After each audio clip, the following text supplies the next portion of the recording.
ராமநாதங்க, சிவகங்கை மாவட்டம், இருப்பு சென்னை, டி நகர். நீங்க இந்த பெண்களுடைய விவகாரத்து முறையில நல்ல தேர்வுகள் பாராட்டுறேன்.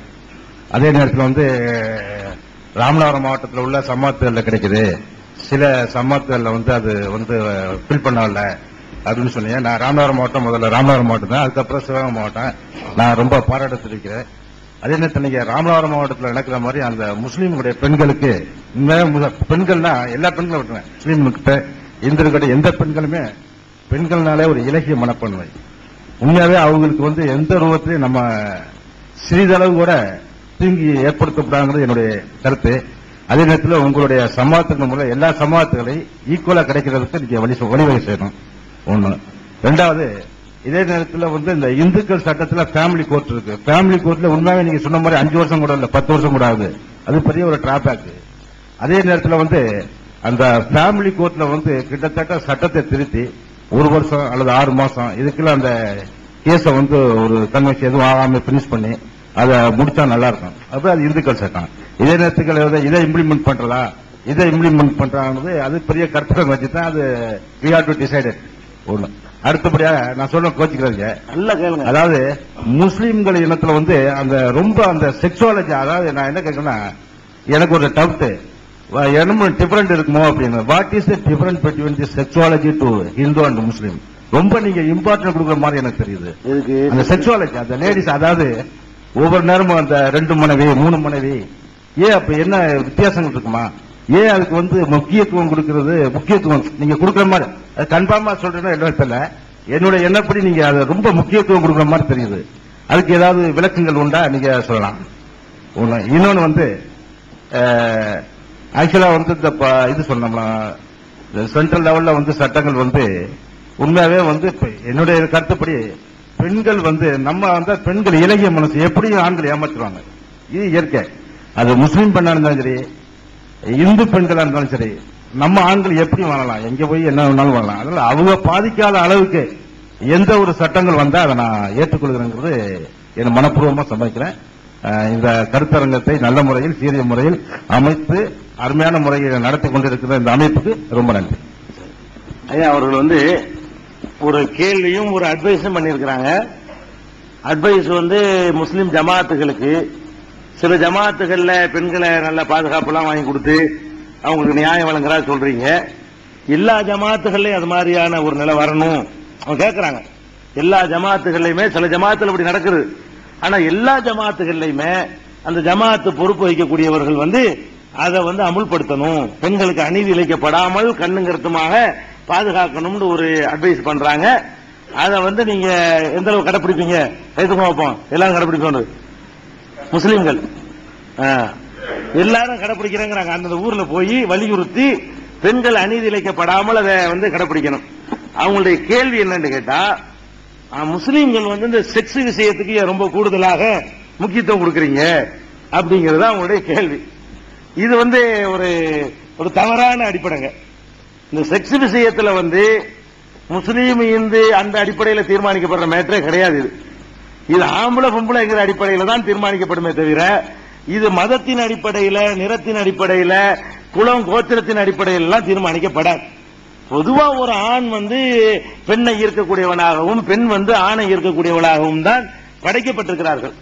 நம்ம ஏன் கல்யாணம் எதுக்கு பண்றோம்? செக்ஸ்ங்கிற அடிப்படை இல்லைன்னு சொன்னா கல்யாணம்னு ஒண்ணு பண்றோம். அது எவ்வளவு பெரிய முக்கியத்துவமா நம்ம கருதி பண்றோம்னு கேட்டா, அதற்காக வேண்டி நம்முடைய ஒரு 20 வருஷம் சம்பாதிச்சதெல்லாம் செலவழிக்க ரெடியா இருக்கிறோம். அந்த ஒரு நாள் கல்யாணத்துக்காக வேண்டி 20 வருஷம் கஷ்டப்பட்டு சம்பாதிச்சிருப்போம். அது எல்லாத்தையும் ஒரு நாள் சூறையாடுற அளவுக்கு நம்ம என்ன செய்யறோம்? ரெடியா இருக்கிறோம். ஏன்னு கேட்டா அது அவ்வளவு இம்பார்ட்டன்டாக நமக்கு தெரிய போய் தானே. நாங்க கூட அவ்வளவு செலவு பண்றது கிடையாது முஸ்லீம்கள் கல்யாணத்துல. நாங்க இப்ப ஓரளவுக்கு நிறைய குறைச்சு விட்டோம் திருமணத்துல செலவு.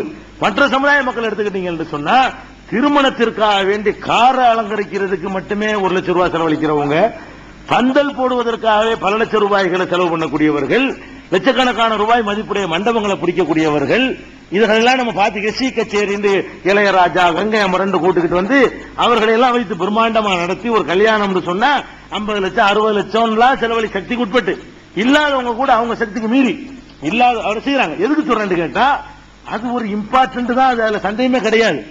அது அதான் வாழ்க்கை. வாழ்க்கை என்பதுல வந்து அப்படித்தான் இறைவன் வந்து மனிதனை படைத்திருக்கிறான்.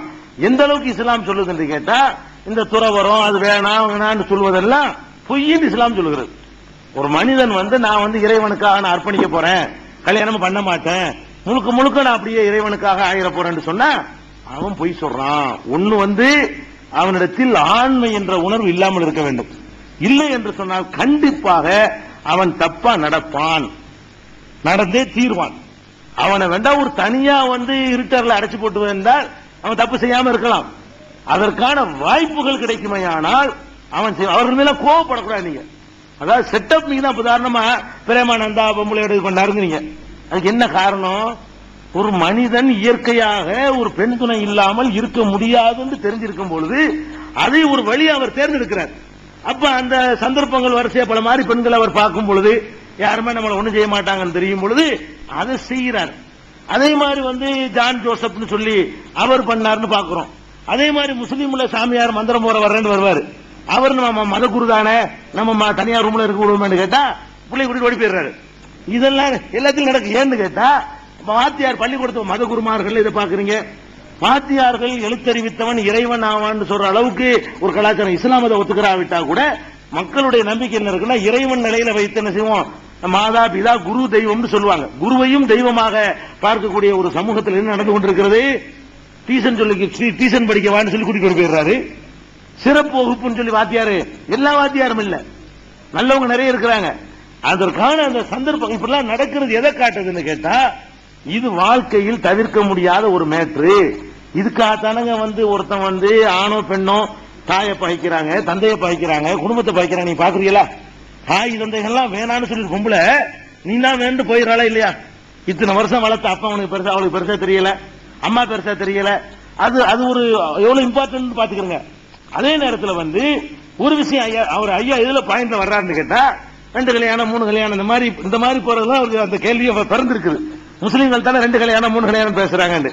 என்ன பிரச்சனை கேட்டா, மற்றவங்க எல்லாம் வந்து சொல்லாம செய்யறாங்க, முஸ்லீம்களும் சொல்லிடுறாங்க விஷயம்.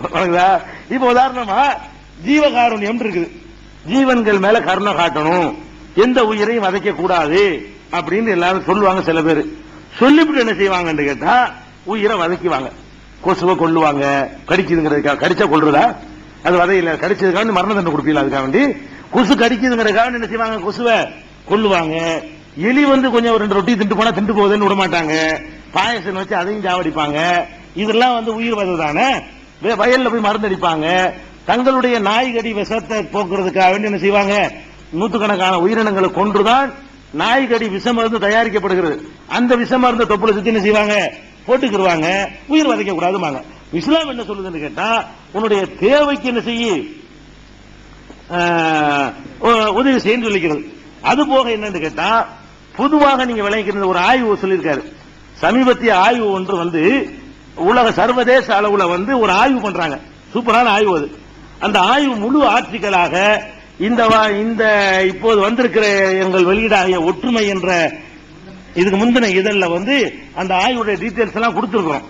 அதுல என்ன அவங்க சொல்றாங்க, சர்வதேச அளவில் ஆய்வு பண்ணிவிட்டு உலகத்தில் எல்லா நாடுகளையும், இந்தியாவில் முஸ்லீம் கிறிஸ்தவன் எல்லா மதத்தையும், எல்லா மொழி பேசுறவங்களையும், எல்லா நாட்டையும், எல்லா பிரதேசங்களையும் உள்ளவங்களை ஆய்வு பண்ணிவிட்டு, பொதுவாகவே ஆம்பளைங்க ஒன்றுக்கும் மேற்பட்ட பொம்பளைங்க நாடக்கூடியவர்களாகத்தான் இருக்கிறார்கள்.